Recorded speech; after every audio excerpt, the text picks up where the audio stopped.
রাজধানী সহ সারা দেশের ফিলিং স্টেশনগুলোতে জ্বালানি তেলের জন্য ভোগান্তি কমেনি। জ্বালানি তেলের জন্য ভোগান্তি যেন নিত্যদিনের সঙ্গী ভোক্তাদের। প্রচণ্ড গরমে পাম্পগুলোতে ঘন্টার পর ঘন্টা লাইনে দাঁড়িয়েও মিলছে না তেল। ফলে কেউ কেউ এক পাম্প থেকে ছুটে বেড়াচ্ছেন আরেকটিতে। অন্যদিকে অপেক্ষারত যানবাহনের চাপে বিভিন্ন পয়েন্টে তৈরি হচ্ছে দীর্ঘ যানজট।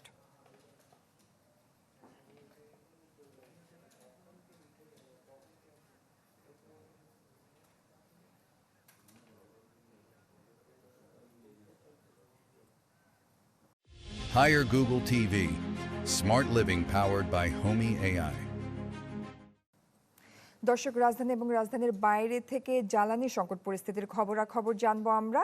এই মুহূর্তে আমাদের সাথে দেখতে পাচ্ছি আমরা আহমেদ সোহাগ যুক্ত হচ্ছেন রাজধানীর মিরপুরের শেওড়াপাড়া থেকে। সোহাগ, আপনি যেখানে আছেন সেখানকার পরিস্থিতিটা কেমন দেখছেন জানাবেন আমাদের। আমরা যে পাম্পটিতে আছি শেওড়াপাড়ার এই পাম্পটিতে সকাল 7টা থেকে তেল দেওয়া শুরু হয়েছিল।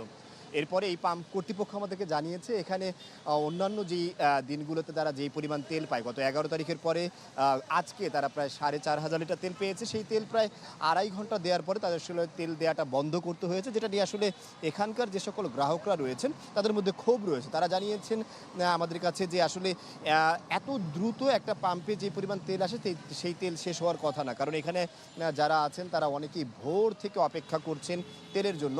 দেখা গেল যে তারা এই লাইনে দাঁড়িয়ে অনেকটা সময় প্রায় 4-5 ঘন্টা অপেক্ষা করে যখন এই তেলের পাম্পের সামনাসামনি এসেছে তেল পাবে বলে, ওইরকম একটি সময় পাম্প কর্তৃপক্ষ থেকে জানানো হলো যে এখানে আসলে তেল শেষ হয়ে গিয়েছে, যার ফলে আসলে তারা এখন আর তেল পাচ্ছেন না। এটা নিয়ে যে সকল গ্রাহকরা এখানে রয়েছেন তাদের মধ্যে ক্ষোভ আছে এবং তারা ইতোমধ্যে কয়েক দফায় এখানকার যে পাম্প কর্তৃপক্ষ বা পাম্প পরিচালনা যারা আছেন তাদের সাথে কয়েক দফা তাদের কথা কাটাকাটি হয়েছে এবং এর পরিবর্তে আমরা দেখেছি এখানে আইন শৃঙ্খলা রক্ষাকারী বাহিনীর কয়েকজন সদস্য সেখানে উপস্থিত হয়েছে এবং সমস্যাটাকে সমাধান করার চেষ্টা করেছে। কিন্তু যারা গ্রাহক রয়েছেন তারা আসলে কিছুতেই বিশ্বাস করতে চাচ্ছেন না যে এই পাম্পে আসলে তেল শেষ হয়ে গিয়েছে। তারা দাবি করছেন যে পাম্পে এখনও তেল আছে আর পাম্প কর্তৃপক্ষ এটাকে কোনোভাবে ধামাচাপা দেওয়ার চেষ্টা করছে, যেটা আসলে কিছুটা ছলচাতুরির তারা অবস্থান নিয়েছেন বলে গ্রাহকরা জানাচ্ছেন। যদিও আমরা কিছুক্ষণ আগে পাম্পের যে ডিপোটা রয়েছে, অর্থাৎ এখানে যে ট্যাঙ্কিগুলো রয়েছে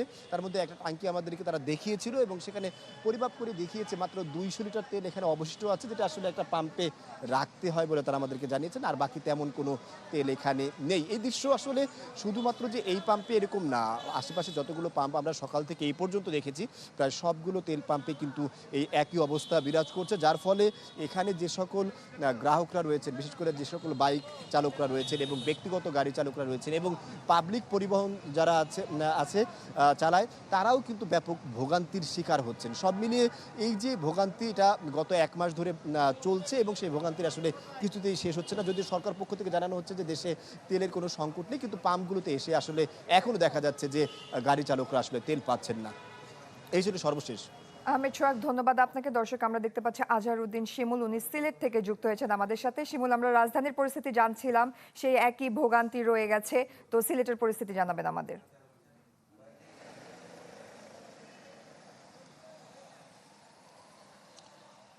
দেখুন, শুরুর দিকে সিলেটে জ্বালানি সংকট আসলে তেমনভাবে প্রভাব পড়েনি, কিন্তু দিন যত আসলে যাচ্ছে কিন্তু জ্বালানির যে সংকট তা কিন্তু ঘনীভূত হচ্ছে। আমরা এখন যে ফিলিং স্টেশনে রয়েছি, এই ফিলিং স্টেশন আসলে স্থানীয়ভাবে তারা পদ্মা অয়েল ডিপো থেকে তাদের যে জ্বালানি সংগ্রহ করে, কিন্তু তারা বলছেন যে গতকাল থেকে তারা আসলে তাদের যে পদ্মা অয়েল ডিপো সেখান থেকে তারা আসলে কোনো ধরনের জ্বালানি পাচ্ছে না, যার কারণে তারা তাদের পুরো এই পেট্রোল পাম্পটি তারা বন্ধ রেখেছেন এবং অনেক গ্রাহকই আমরা দেখছি সকাল থেকে এখানে এসে ফিরে যাচ্ছেন এবং গ্রাহকরা বলছেন যে কোনো ধরনের নির্দেশনা ছাড়াই তারা এটি হুট করে এখানে বন্ধ করে দিয়েছেন। তবে ম্যানেজার যিনি রয়েছেন ভিতরে, তার সাথে আমরা কথা বলেছি, তিনি বলছেন যে তারা যে পদ্মা অয়েল ডিপো থেকে সংগ্রহ করেন তা এখনও তারা পাননি, গতকাল থেকে আসলে তারা পাচ্ছেন না। সিলেটের অন্যান্য যে ফিলিং স্টেশনগুলো রয়েছে সেখানেও বলা যায় মোটামুটি একই অবস্থা। অনেক জায়গায় অকটেন থাকলে পেট্রোল বা ডিজেল থাকছে না, পেট্রোল বা ডিজেল থাকলে অকটেন থাকছে না, অর্থাৎ একটি সংকট কিন্তু তৈরি হয়েছে। যদিও দেশের অন্যান্য স্থানের মতো সিলেটে কিন্তু আমরা দীর্ঘ সারি কোথাও আসলে দেখিনি, কারণ হচ্ছে সিলেটে আপনি জানেন যে রাইড শেয়ারিং এর যে প্রবণতা খুবই কম, কিন্তু এই যে একটি সংকট তৈরি হচ্ছে সেটা যদি এটা ঘনীভূত হতে থাকে তাহলে সামনের দিনগুলোতে আরো বড় সংকট তৈরি হবে। এবং আমাদেরকে যারা চালকরা রয়েছেন তারা বলছেন সংকটের পূর্বে তারা যে পরিমাণ জ্বালানি সংগ্রহ করতে পারতেন বিভিন্ন পেট্রোল পাম্প থেকে, এখন তারা আসলে 1/3 3 ভাগের 1 ভাগও আসলে সংগ্রহ করতে হিমশিম খাচ্ছেন। যদিও সরকারের পক্ষ থেকে বারবার বলা হচ্ছে জ্বালানি সংকট নেই, কিন্তু মাঠ পর্যায়ে আসলে যে বাস্তব চিত্র তা কিন্তু আপনারা নিশ্চয়ই দেখছেন। এবং যারা ডিপুর যারা কর্মকর্তারা রয়েছেন তারা বলছেন তারা আসলে যতটুকু পরিমাণ পাচ্ছেন তারা ততটুকু পরিমাণে আসলে যারা স্থানীয় পর্যায়ে পেট্রোল পাম্পের মালিকরা রয়েছেন তাদেরকে তারা সরবরাহ করতে পারছেন। তবে পেট্রোল মালিক অ্যাসোসিয়েশন আপনারা জানেন যে সিলেটেই তারা প্রথমবারের মতো একটি ধর্মঘট দিয়েছিল বিভিন্ন দাবি দেওয়া আদায়ে, তারপর তারা আসলে সচল হলো। তাদের দাবি হচ্ছে তারা তাদের পরিমাণ মতো আসলে যে 3টি ডিপো রয়েছে ডিপো থেকে তারা জ্বালানি পাচ্ছেন না।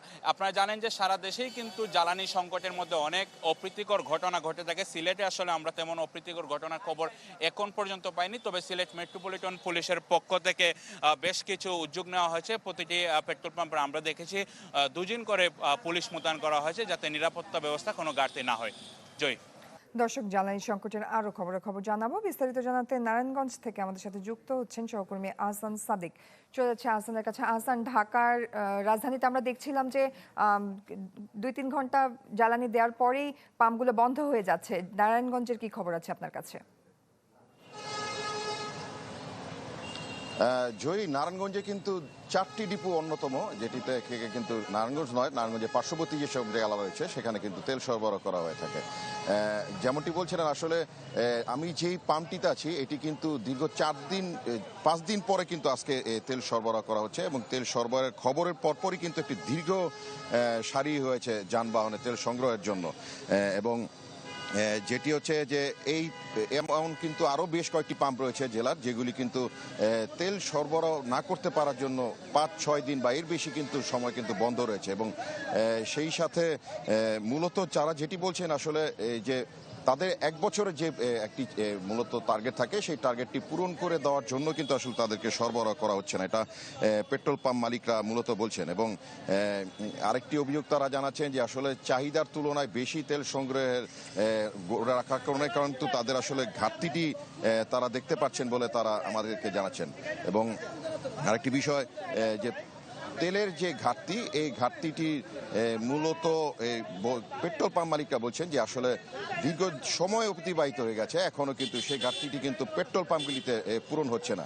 এবং সেই সাথে যদি জানাই যে জেলা প্রশাসনের পক্ষ থেকে অবৈধভাবে তেল মজুত রাখার দায় কিন্তু বিভিন্ন সময় অভিযান পরিচালিত হচ্ছে এবং সেই সাথে অর্থদণ্ড বা অবৈধ যে সকল তেল রয়েছে সেগুলো কিন্তু জব্দ করে রাখার কিন্তু বিভিন্ন সময় অভিযান চলছে।